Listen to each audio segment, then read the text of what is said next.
E aí, galera linda, bem-vindo ao podcast Marco Mercado. Já terminando quase nossa segunda temporada. Hoje a gente vai falar de temas, acho que muito importante, que precisa ser de conhecimento público. Vamos entrar no mundo da estética, do emagrecimento, talvez do uso da reposição hormonal, mas de um jeito responsável. Antes de começar o episódio, já curte, segue e ativa o sininho para não esquecer e receber as próximas notificações do podcast.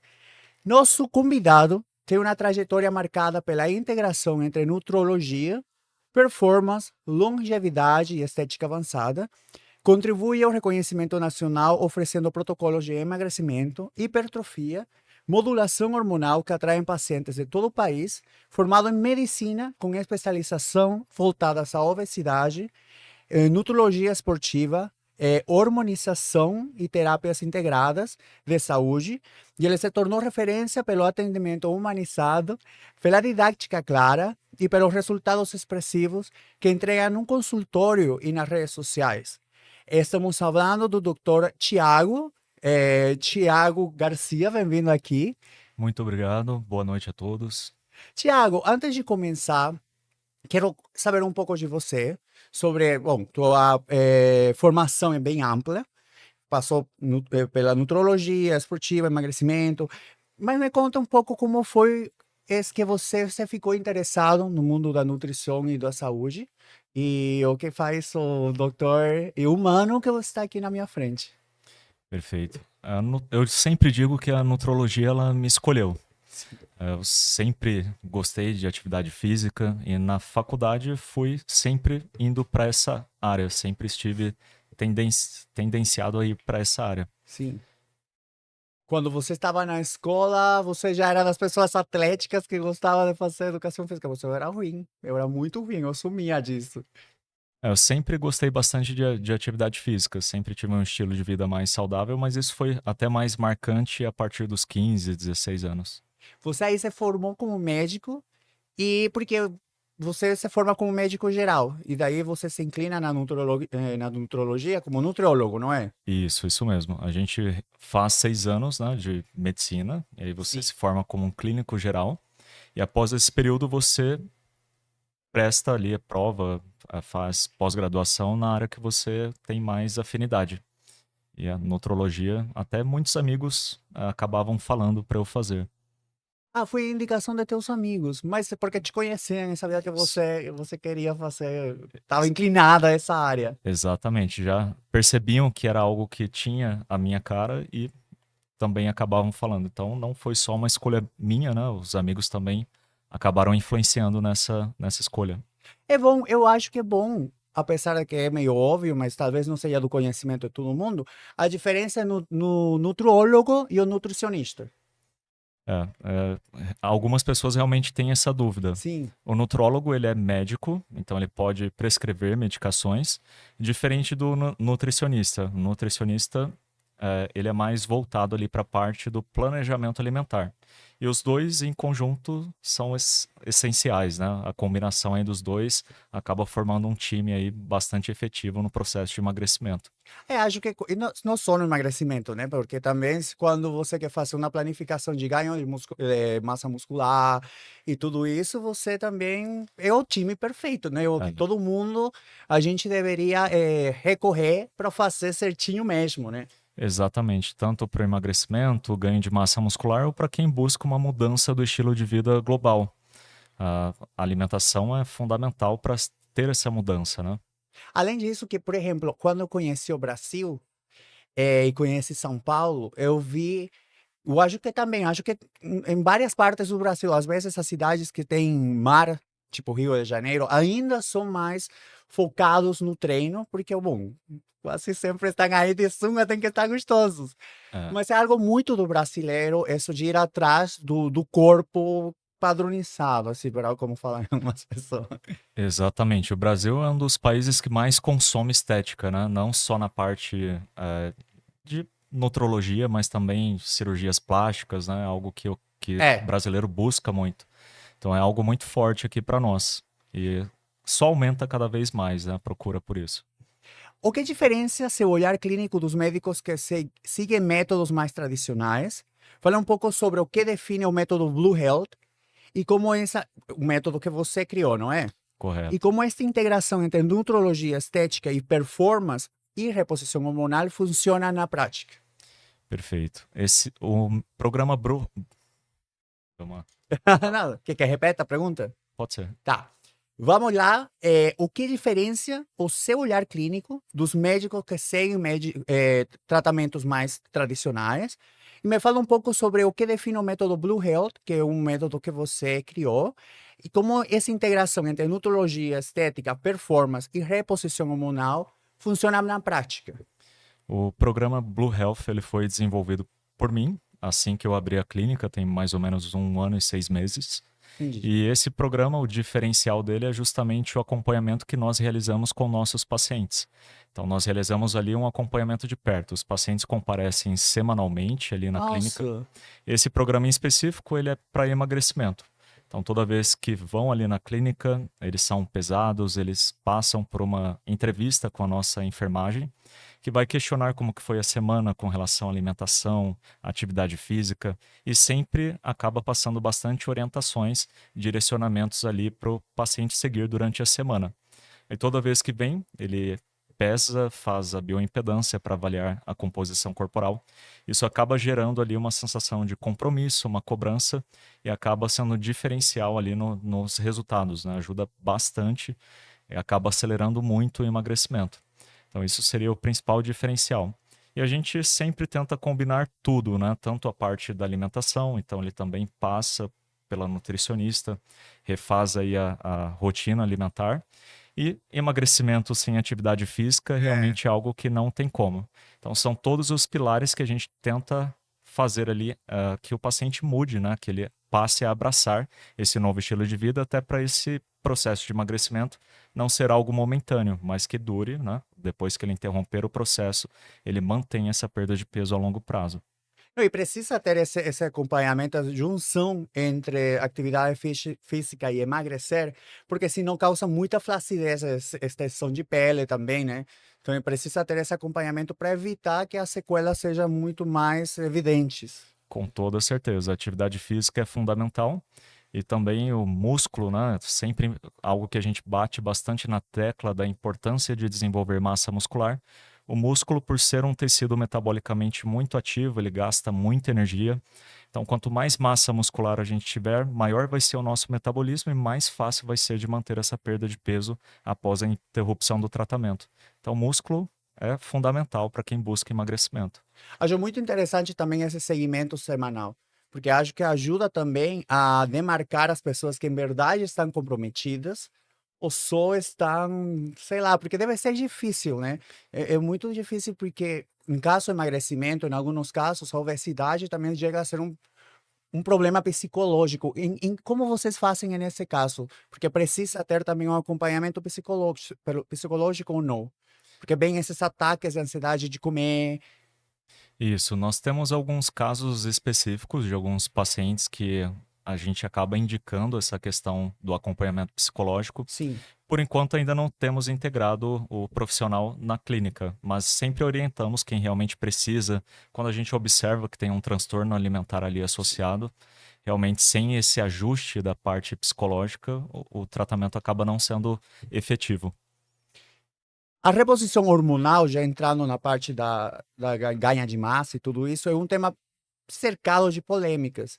Qual é o maior mito sobre hormônios e emagrecimento que você enfrenta no consultório?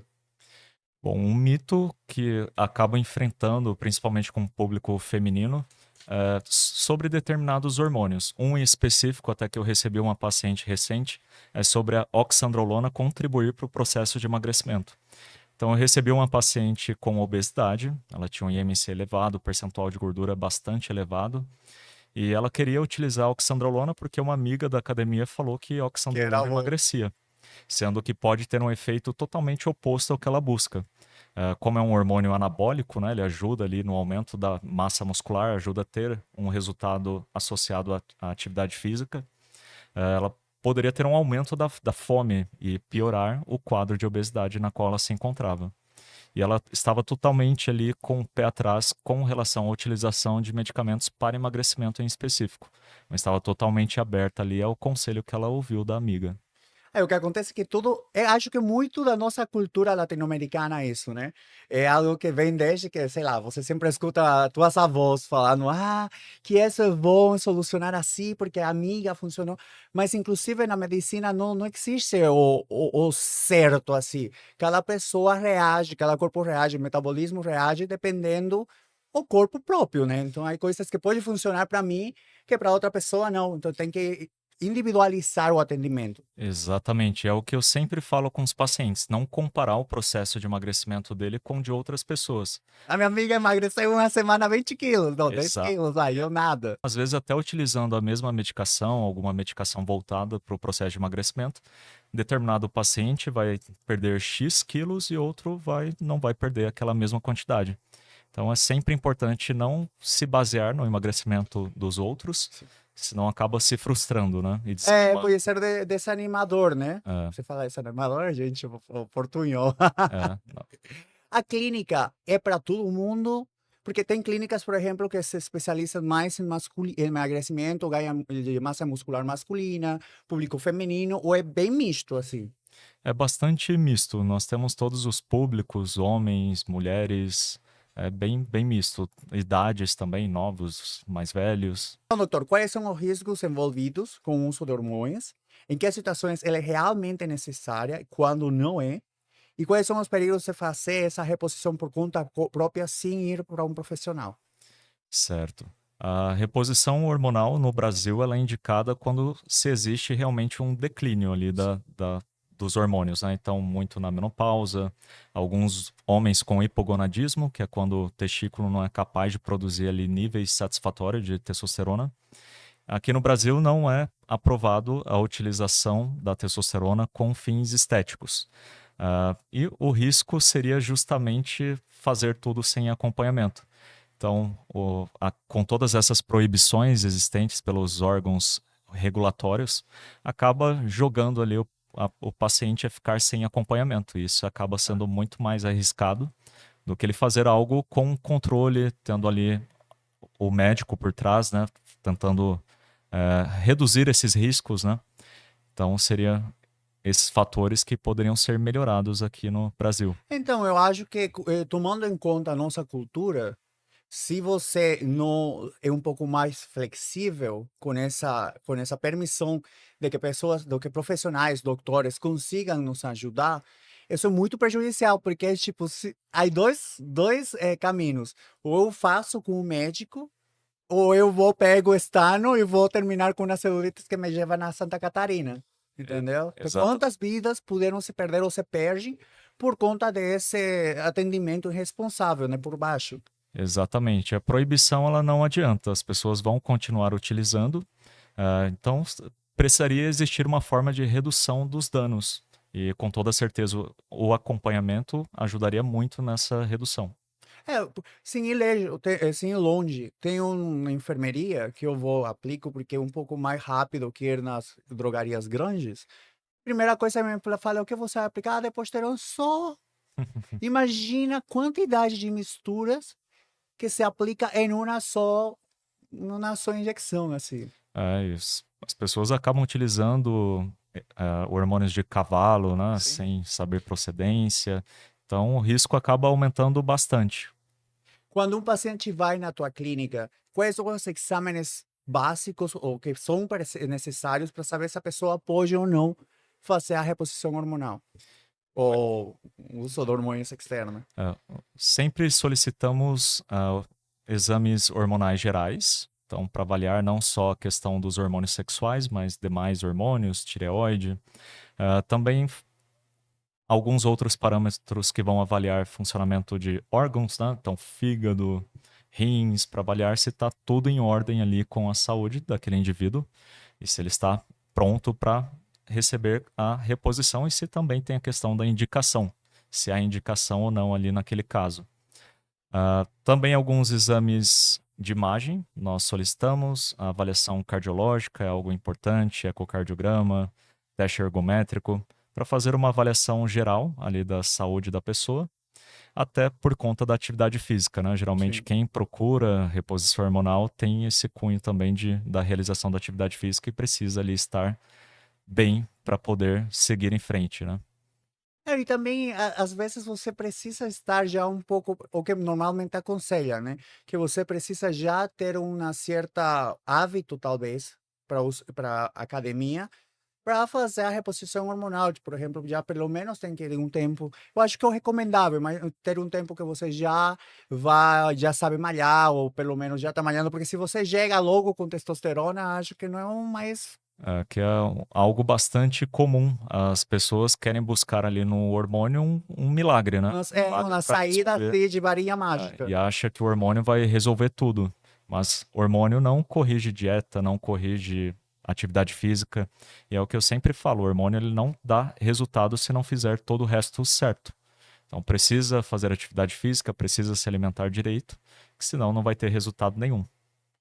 Quando a gente fala dos implantes hormonais, que são justamente falando desse milagre, alguns falam do chip da beleza, né? Quais são os riscos que você enxerga no uso dele, já seja por meio de médico, de uma maneira irresponsável, e como é possível equilibrar o uso de hormônios de forma segura para evitar sequelas que pode vir por uso do hormônio? A própria associação desse nome já traz um cunho negativo, né? O chip da beleza, como se fosse utilizar e certamente fosse ficar bonito. Mas muitas vezes o chip da beleza ele era mais conhecido para a mulher, né? Esse termo. Sim.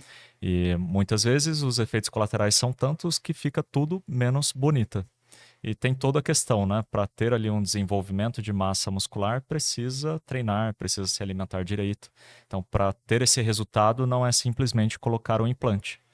O implante ele tem inúmeros benefícios, é muito mais confortável. Uma vez que você colocou o implante, ele vai ter uma duração de 6 meses. Ele sozinho vai Isso. projetando, como se chama? Mandando hormônios no corpo, não é? Exatamente. Ele faz essa liberação gradual dos hormônios no sangue e acaba sendo ali mais confortável, principalmente para pessoas que são mais velhas, já estão na menopausa e não tem ali a A disponibilidade. disposição disponibilidade e disposição também, né? Exatamente.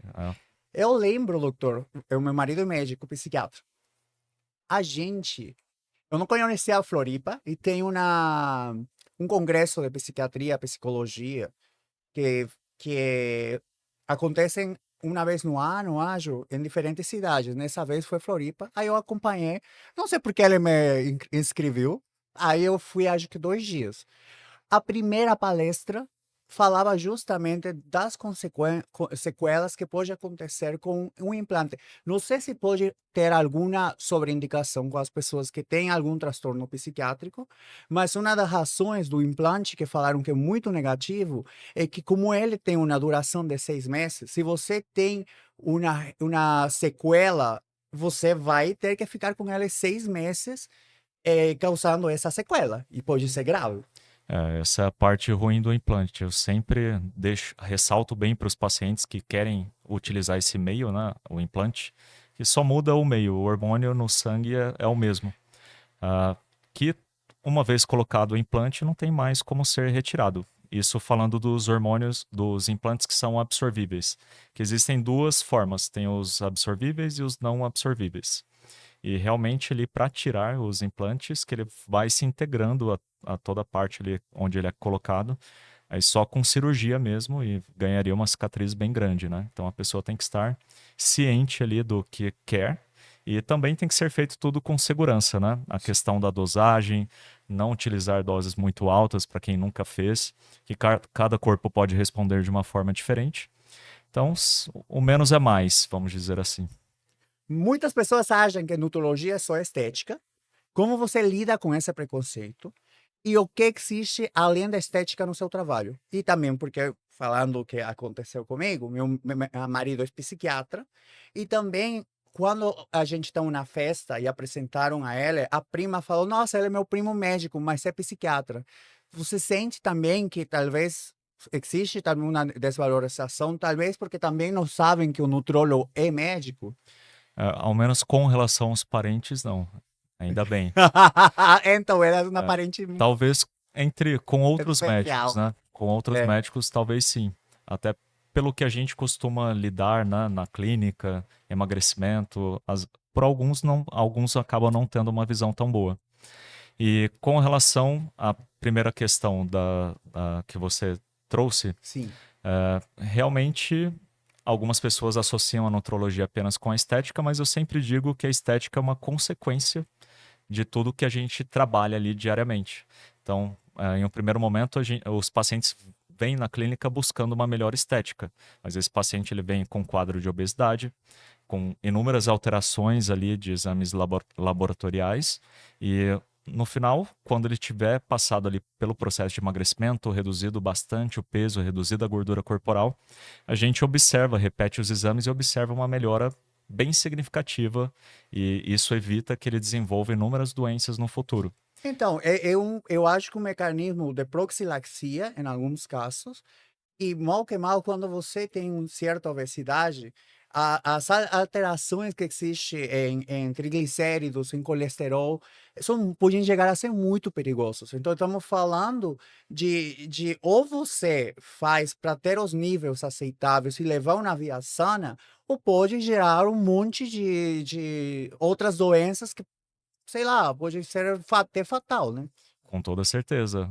Muito se fala, né, entre obesidade e aceitação, mas não existe obesidade saudável. A É. obesidade é uma doença, realmente as pessoas devem respeitar todo mundo que é obeso, mas a pessoa ela deve buscar uma melhora. Então tem que ter uma certa cautela ali entre defesa e condenação dessas pessoas, que realmente todo mundo deve buscar uma melhora, um emagrecimento, porque obesidade é doença de fato.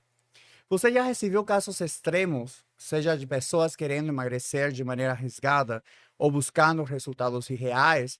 E qual foi o tipo de caso mais desafiador que vem na tua cabeça? Isso também ocorre com uma certa frequência.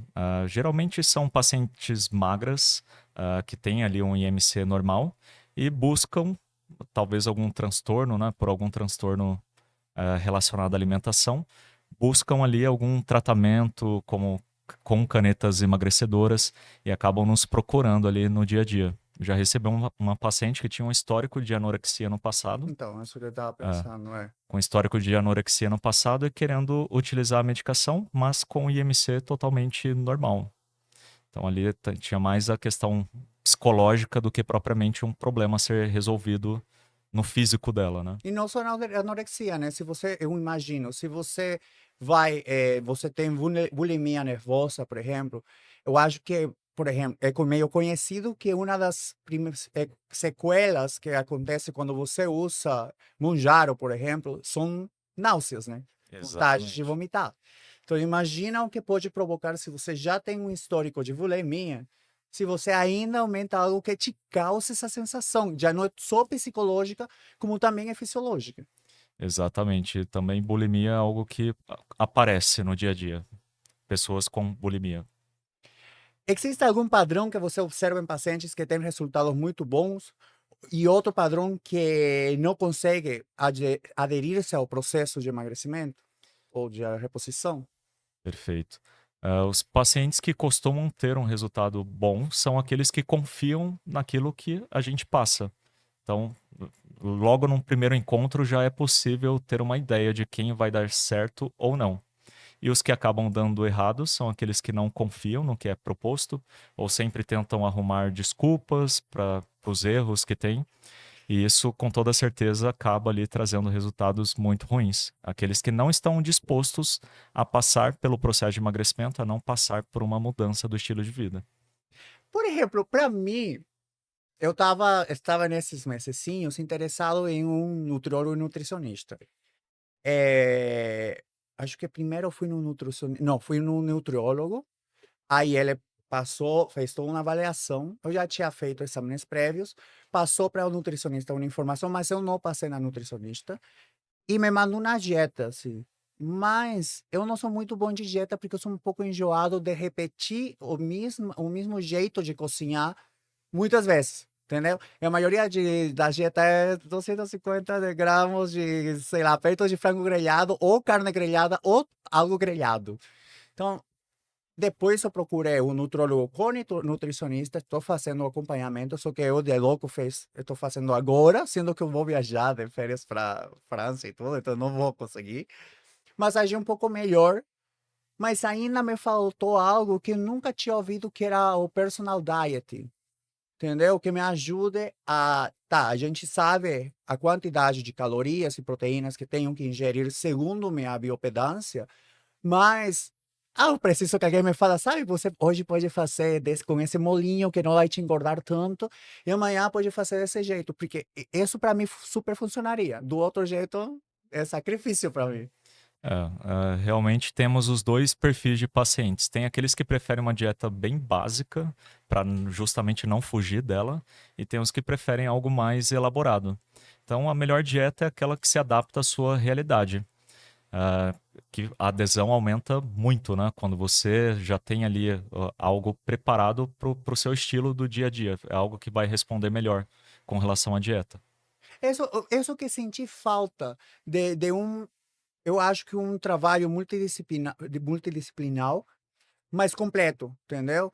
Acho que há um tempo eu tentei e tinha uma nutróloga que eu tinha um aplicativo que eu mandava fotinho da comida que eu vou mandar, dava tipos de pratos que eu podia cozinhar, porque também depende muito do estilo de vida da pessoa, porque hay pessoas que fazem a marmita para toda semana, mas eu comer comida recalentada de um dia ao outro não rola para mim, entendeu? E isso me falta encontrar aqui em São Paulo. Aí vai de local para local. Tem que buscar algo que se encaixe com você.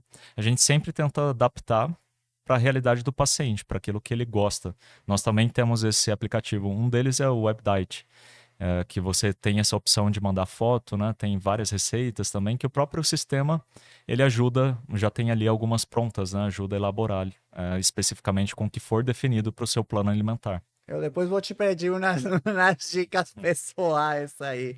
Quais são as maiores mentiras que as pessoas contam para seus próprios médicos? E aquela resposta que todo nutrólogo já sabe que é mentira. E como você descobre também quando a pessoa te está dando uma enrolada? A maior mentira, com toda certeza, é que fez tudo certo, comeu certo e ganhou peso. É. E a gente sabe que é uma conta, né? Aquilo que a gente gasta e aquilo que a gente consome. E para passar por um processo de emagrecimento, é necessário atingir um déficit calórico. Você vai precisar gastar mais energia do que consome.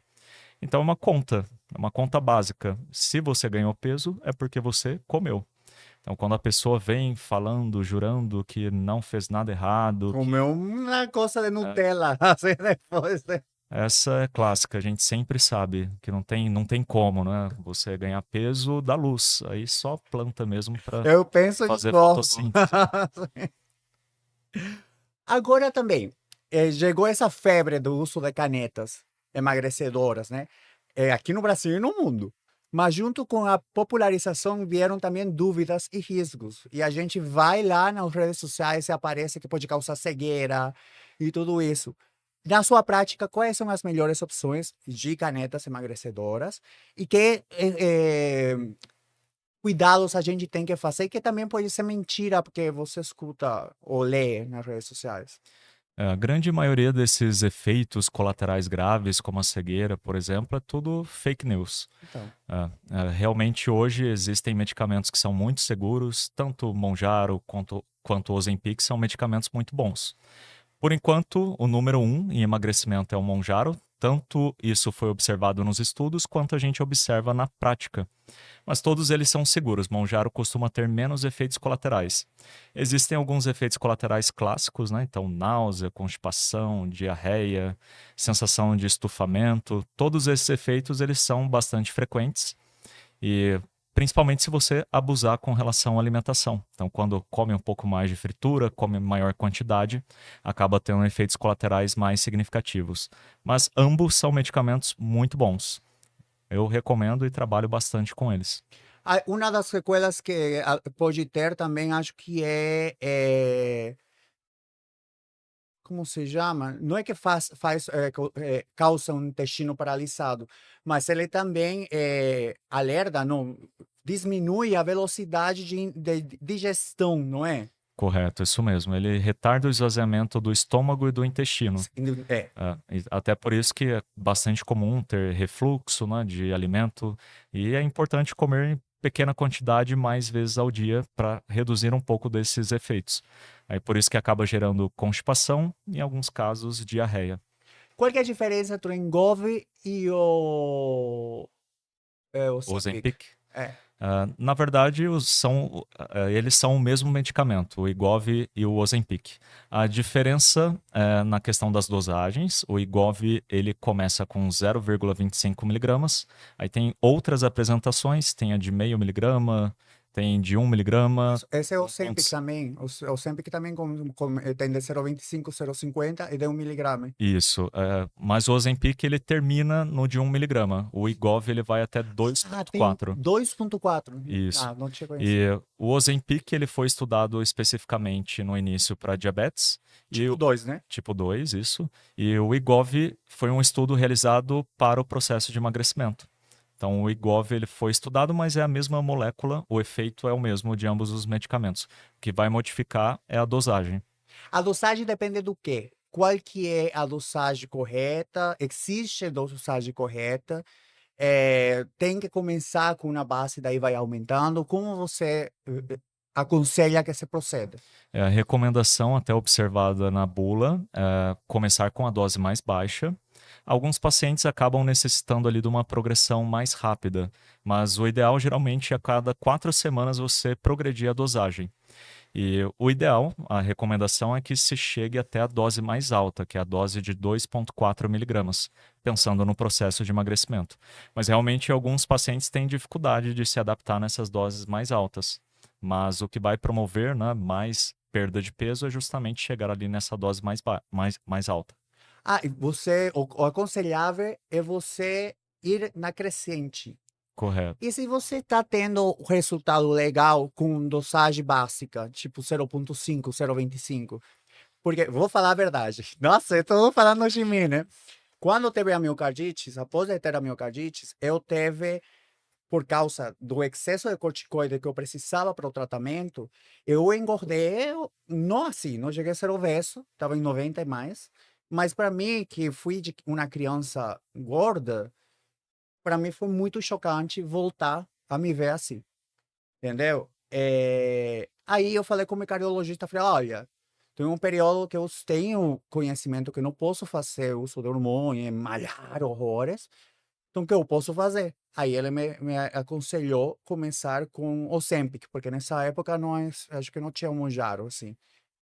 E eu comecei com 0,25, daí a 0,50 e mais nada. Quando experimentei 1 miligrama, passava muito mal. Era muita vontade de vomitar, muita vontade de não comer, entendeu? Então, para mim, não sei se conseguisse aplicar mais, por exemplo. Realmente tem alguns pacientes que têm uma intolerância tão grande que não dá para progredir a dose de jeito nenhum. E também a sua necessidade de perda de peso não era tão elevada. A gente recebe ali na prática pacientes que estão precisando perder muito peso. E realmente a recomendação é fazer esse aumento gradual até chegar ali na dose máxima. Dose máxima, você fala 2,4 a semana. 2,4 uma vez na semana. Uma vez na semana. Porque vai que alguém fala, não tô sentindo nada, pá, de novo. E tem um outro estudo que está avaliando uma dose mais alta do medicamento, que ainda está por vir. Que sequela a gente pode ter que não seja entre o normal e que precisaria ir no médico e falar, talvez precise parar. Com relação a esses medicamentos? Sim. São os efeitos colaterais. Ele não costuma causar nenhuma sequela. Entendi. Eles são bastante seguros, são medicamentos bastante seguros. É mais o efeito colateral. Se tiver muito excessivo, né, tiver impactando na qualidade de vida, é importante buscar o médico que prescreveu para avaliar outra alternativa ou interromper a medicação. Acho que eu estava vendo também alguns alimentos que você pode ingerir para evitar que a sequela seja muito grande. Não sei se dá um tipo de cansaço, talvez. Aí usa, toma isso, porque, sabe, vai te dar um pouco mais de energia se você se sente para baixo. O cansaço realmente é um sintoma bastante frequente. os pacientes utilizando essas medicações, né, os análogos do GLP-1, e é principalmente pela menor ingestão de calorias. Então, comer pouco, às vezes a pessoa não está comendo nada, está passando o dia todo sem comer, e aí falta o nutriente necessário ali para produção de energia. Então, às vezes é falta de água, falta de comida, e não propriamente só um efeito do medicamento. É importante não apenas pular refeições, né? O medicamento ele não foi feito para isso. O ideal é que ele seja utilizado ali por um momento para promover uma reeducação alimentar. Então, o ideal é continuar comendo, principalmente proteína, senão acaba com a massa muscular, acaba perdendo muito músculo. E Pela velocidade de emagrecimento. exatamente. E pela falta da proteína também. Então, tanto a questão da medicação está ali agindo, né? A pessoa contribuindo para que ela fique sem comer, mas o ideal é não deixar de comer o que foi ali elaborado pela nutricionista. O importante, né? Porque às vezes, acho que agora já não tem tanto esse conceito, mas você vê pessoas com obesidade ou com aumento de peso do normal que tem diabetes, não, não tem diabetes, tem anemia, entendeu? Porque não quer dizer que você, por ter maior peso, você vai se alimentar bem e não pode estar anêmico. Agora, imagino se você começa a proceder a usar alguma caneta de emagrecimento e você não ingere comidas que são nutritivas, acho que a probabilidade de você ir à anemia deve ser maior. Exatamente, um assunto bem importante você ter trazido, que é muito comum nós encontrarmos déficits nutricionais em paciente obeso, que boa parte tem ali um hábito alimentar bastante ruim, então é muito fast food, muita porcaria, Sim. e não tem os micronutrientes necessários. Então você faz um exame de um paciente obeso, né? Não são todos, mas alguns têm esse tipo de resultado. E você observa falta de vitaminas, minerais, justamente por não ter esse hábito alimentar bom. E aí a pessoa, com a utilização desse medicamento, vai comer menos e tende a piorar esses parâmetros observados ali nos exames. Existem hormônios que você acredita que ainda são muito demonizados sem necessidade, ou existem outros que, em verdade, a gente precisa ter um pouco mais de cautela? Principalmente com relação à menopausa. Muito se demonizava a reposição hormonal nessa faixa etária, e hoje em dia, graças a Deus, temos evoluído bastante com relação a esse tema. Então, a mulher, no passado, era obrigada a aceitar viver daquela forma. Quando você falou, muitas mulheres que chegam na menopausa, elas estão obrigadas a viver daquela forma, mas a que você se refere? Ah, sim. Me refiro justamente aos sintomas que envolvem ali o processo do envelhecimento, o processo da menopausa. Então, a menopausa ocorre um declínio hormonal, principalmente dos hormônios sexuais, que são os Sim. demonizados no processo de reposição. Então, estradiol, progesterona, testosterona, todos acabam declinando ali nessa fase. E acaba desencadeando muito cansaço, libido, ressecamento vaginal. E a mulher era simplesmente condenada a viver daquela forma. Ela tinha que aceitar ficar daquela forma. E graças a Deus isso tem mudado bastante. Muitos mitos por trás disso têm caído por terra, até com relação a risco de câncer. E tem sido cada vez mais comum as mulheres buscarem ajuda durante essa fase e estão melhorando a sua qualidade de vida, né? Não é obrigada mais a aceitar essa sentença. É que tem essa relação com o machismo estrutural, né? Que a mulher chega a ter a menopausa e deixa de ser mulher, né? Porque deixa o quê? A capacidade de se procriar e, porém, deixa, em certa maneira, de ser mulher, inclusive de ser desejada e ter desejo sexual também. Então, aí é complicado. Exatamente. E um ponto interessante é que também, com esse declínio hormonal, tende a ter uma piora da composição corporal. Então, fica muito mais fácil de acumular gordura e de perder massa muscular. E acaba tendo aquele impacto também na questão de autoestima.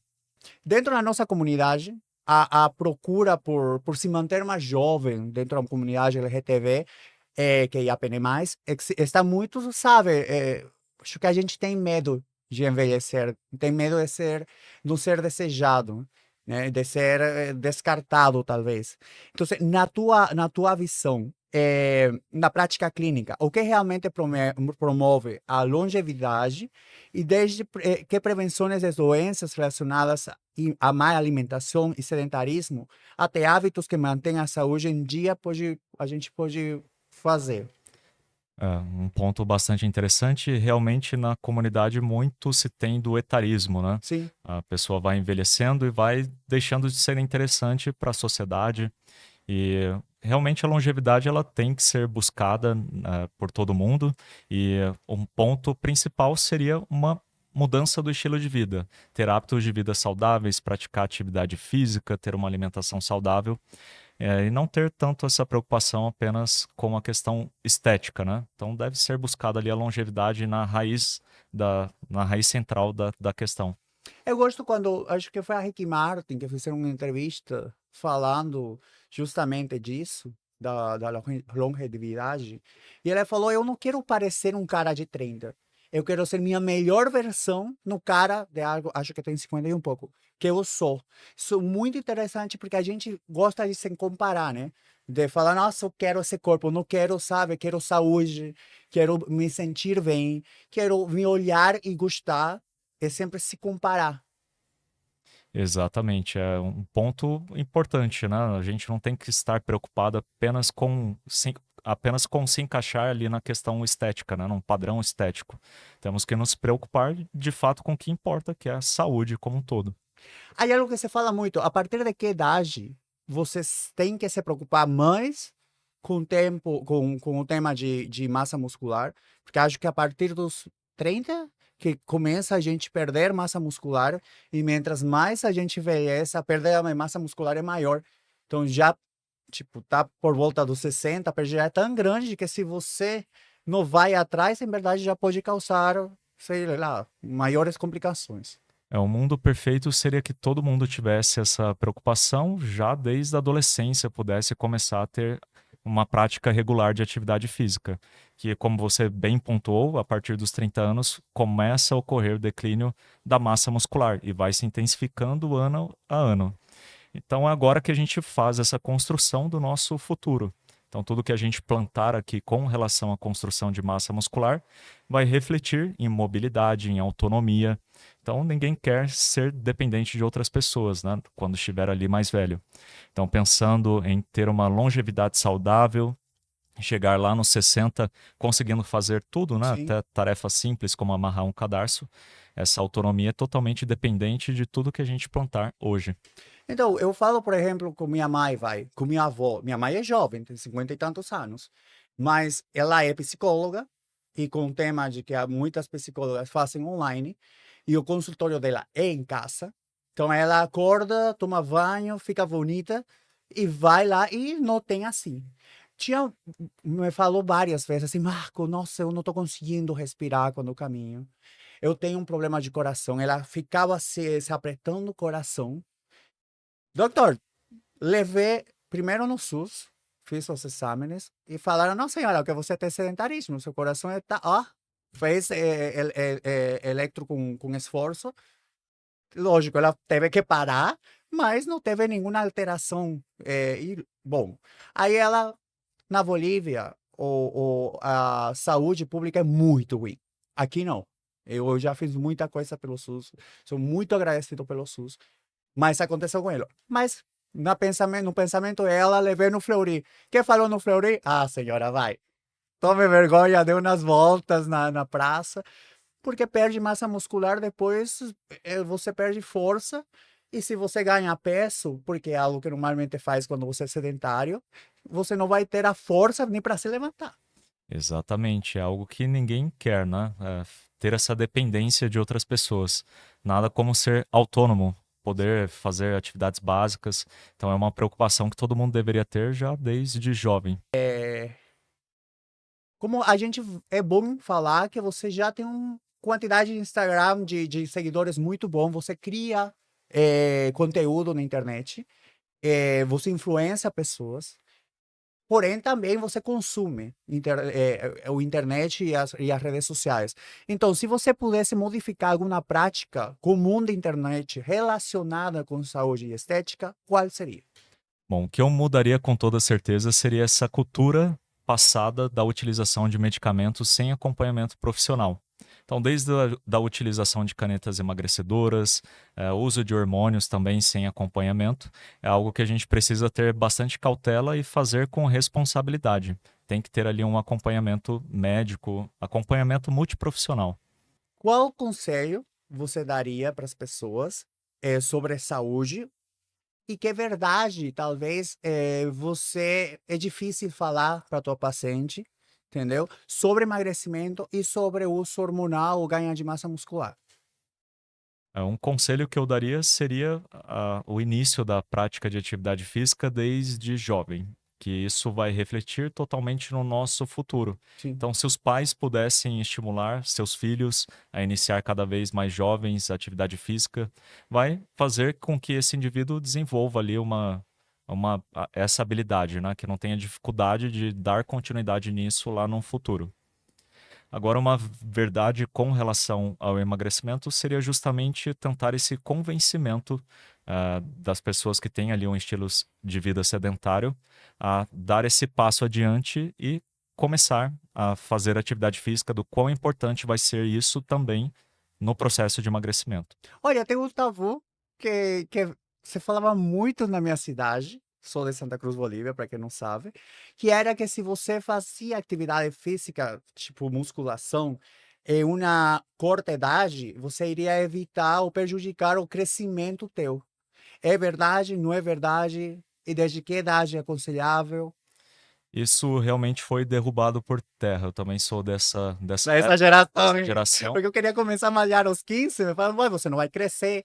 Exatamente, mas hoje já é liberado a partir dos 14 anos, né, até pela questão do risco que tem ali na academia, né, com os pesos. Então tem que ter algum grau de maturidade ali para fazer atividade física. Mas hoje, a partir dos 14 anos, já é liberado nas academias. Bom saber, porque era justamente eu me sentia. Todo mundo quer chegar à altura máxima que puder, né? Então você falava muito isso. Com certeza. Na minha época também era uma preocupação. Para fechar, qual é a mensagem que você gostaria de deixar para quem vive lutando contra o espelho, contra a balança e talvez não se sente confortável com sua imagem? Perfeito. Realmente a luta ela não deve ser contra o espelho, mas sim a luta contra a balança ela deve existir. Então busque Coloquem uma balança na sua casa. exatamente, busque realmente se aceitar, não dar ouvido para a opinião dos outros, mas não deixe de se preocupar com o seu peso, com o controle, com o emagrecimento, que não estamos falando apenas de uma questão estética, mas estamos falando de saúde e a sua preocupação deve se voltar justamente para isso. E ficar de olho também nos excessos, né? Porque tudo excesso é mal, né? Com Então, toda se certeza. você tem uma balança e vai lá se pesando todo o tempo, você vê, sei lá, tira toda a roupa, vai lá e. Aí jeitos de falar que você pode ter um distúrbio alimentar e a balança também pode ser um inimigo. Com toda certeza, mas na sociedade que vivemos, né, em que a imagem é tão importante, isso por tudo que a gente acaba consumindo ali de internet, acaba gerando, né, esses gatilhos nas pessoas ficarem dessa forma, ter esses tipos de transtornos. Doutor, quais são suas redes sociais? Onde que a gente pode entrar em contato? WhatsApp, Instagram, para a gente. Oh, quero algumas dicas também. Perfeito. O meu Instagram é Thiago Garcia DR, diz doutor. Eu atendo numa clínica chamada Blue Zone. E fica aqui no Jardim Paulista. Será um prazer atender todos que estiverem buscando aí por uma mudança do estilo de vida. Eu te agradeço muito. Sempre dou no final, algumas vezes eu esqueci, mas essa não, um link do podcast para você levar e lembrar da gente. Muito obrigado pela recepção, pelo convite. Foi um prazer poder dividir esse momento aqui com vocês. Obrigado, doutor. Então, galera, não esqueça de curtir, comentar e compartilhar nossos conteúdos e ativar o sininho para receber as próximas notificações. Um beijo.